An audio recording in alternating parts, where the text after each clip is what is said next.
People always say that life has a funny way of humbling you. But what they never tell you is that sometimes life doesn't humble you gently. Sometimes it strips everything away, your dignity, your identity, your sense of self, and leaves you standing in a parking lot, in a wrinkled uniform, holding a cooler bag, while the people who were supposed to love you laugh from behind a glass window. That was me, 34 years old. A bright orange logo stitched onto my chest. A van that smelled like rosemary and garlic. And a father who couldn't look at me without shame written all over his face. My name is Serena. And 18 months ago, I was someone completely different. I had a corner office. A title with 3 words in it. A salary that made people at dinner parties lean in a little closer when I mentioned it. I was the regional director of strategic operations at one of the most respected logistics firms on the East Coast. I had built that career from nothing. From a girl who grew up watching her single mother work double shifts just to keep the lights on. But then came Marcus, my business partner, my fiancé, the man I trusted with every plan, every dream, every password, every piece of my heart. He didn't just betray me. He dismantled me. Piece by piece, signature by signature, he rerouted company funds, forged my name on documents, and when the investigation began, he pointed every finger directly at me. I lost my job, my reputation, my savings, and the ring I had worn for 2 years disappeared from my finger the same week the charges were filed. I was broken in a way I didn't have words for. So I did the only thing I could do. I survived. I took a job with a meal kit delivery company, Fresh Route. Minimum wage. Early mornings. A white van with a cheerful logo that felt like a cruel joke against everything I used to be. But it paid weekly, it kept a roof over my head. And it gave me just enough silence on those long routes to think. To plan. To slowly remember who I was before Marcus taught me to forget. My father found out about the job on a Sunday afternoon when I pulled up to his neighborhood. My route crossed right past his street. He was standing outside with his golf buddies, laughing about something. And then he saw me step out of that van in my uniform. The laughter didn't stop. It just shifted direction. "Serena," he called out, his voice carrying that particular tone. Half pity, half embarrassment. "Is that what you're doing now?"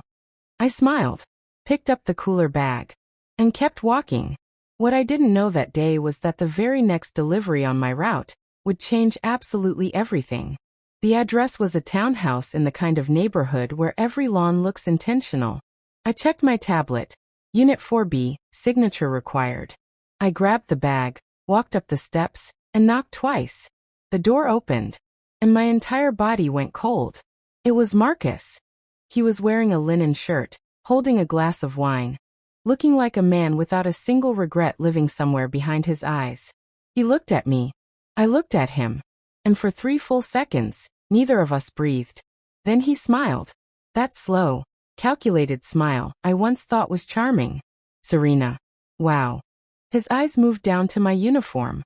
"I heard things got difficult for you." I said nothing. My hands were steady. My face was still. But inside, every wound he had ever carved into me tore open all at once.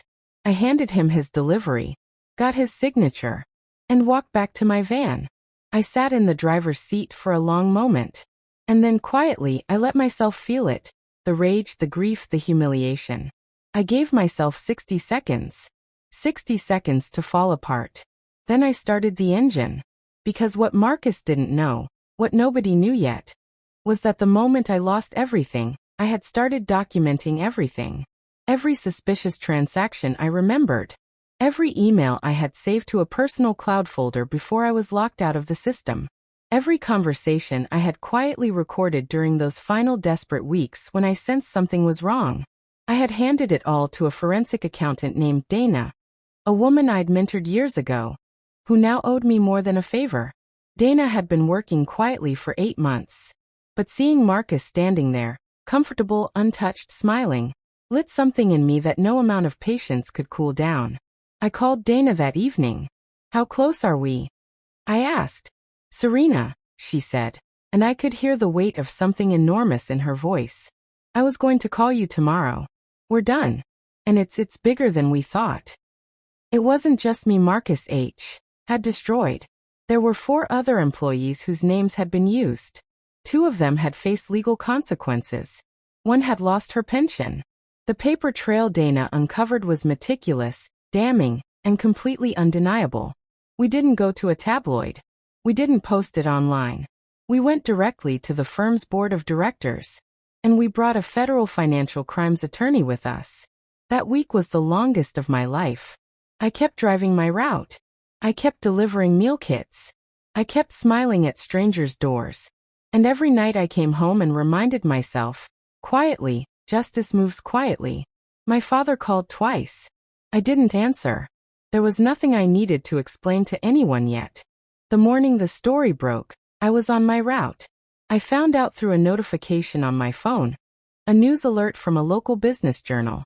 Former executive arrested in multi-year financial fraud scheme. There was Marcus's photo.